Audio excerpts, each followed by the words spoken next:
Spirit తెచ్చి పొట్లాలు చేసే మిషన్ పెట్టుకొని మిషన్తో తయారు చేస్తా అంటే మిషన్తో దేకిలు దొరికి నీ మీద కేసు బుక్ అనేది కూడా ఉండదు నేను చరిత్ర అనేది.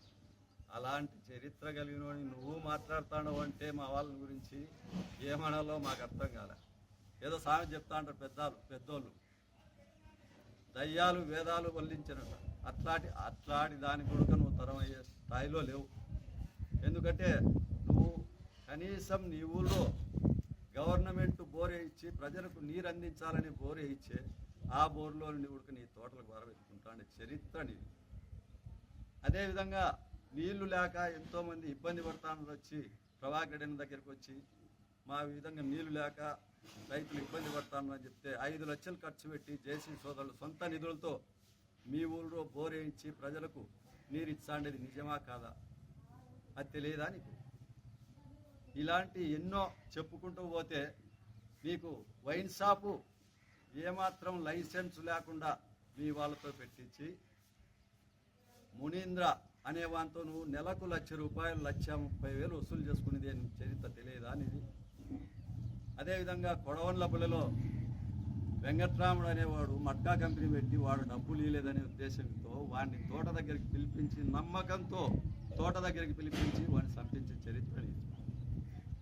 ఇలాంటి ఘనమైన చరిత్ర గల నీవు మా వాళ్ళను గురించి కూర్చి విమర్శించేంత శక్తి నీకుందా? ఆ స్థాయి కాదనిది. ఎందుకంటే కొడవన్లపల్లిలో పెద్దమ్మ గుడి డబ్బులు వాడుకొని 30 లక్షల దాకా డబ్బులు వాడినారని చెప్పి నీ మీద కేసు బుక్ అయింది.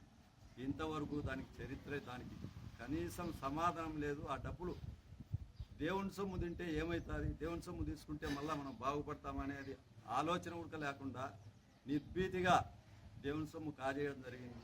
అదేవిధంగా ఆ దేవుని సొమ్ము కాజేసే మా ప్రభాకర్ రెడ్డి జేసీ సోదరుడు సొంత నిధులతో అదే గుడి దగ్గర 4-5 లక్షలు ఖర్చు పెట్టి ఒక షెడ్డు నిర్మిస్తాడు. ఇది చూసైనా బుద్ధి తెచ్చుకో. ఎందుకంటే ప్రజల్లో నువ్వు రేపు పొద్దున పోతే నిన్ను ప్రజలు హర్షించేవాడు ఒక్కలేడు. నువ్వు ఎల్లనూరు మండలంలో చూసి నీ ఎల్లనూరు మండలం చాలా అయింది. ప్రతి ఒక్కరూ తిరుగుబాటు చేసి ప్రతి పల్లెల్లో ఎదురైంది. ఇంతకుముందు 10 పల్లెలు ఏకగ్రీవంగా నాయని వాళ్ళని చేతి కింద పెట్టుకొని వాళ్ళని బెదిరించో అదిరిచ్చో ఏ బోర్లు పుడిచేదో చెట్లు కొట్టించేదో ఇట్లాంటివన్నీ చేసి వాళ్ళని చేతి కింద వాళ్ళు కూడా నీకు ఎదురు తిరిగినారు. ఎల్లనూరు మండలంలో నీకు స్థానం లేకుండా తరిమేశారు. నిన్ను తరిమేచ్చే గుడక ఇంకా నీకు సిగ్గురాలేదు. మళ్ళా వచ్చి తాడపత్రి ఏరియాలో మళ్ళా నేను నాయకుని అనుకుంటాను. నిన్ను ఏ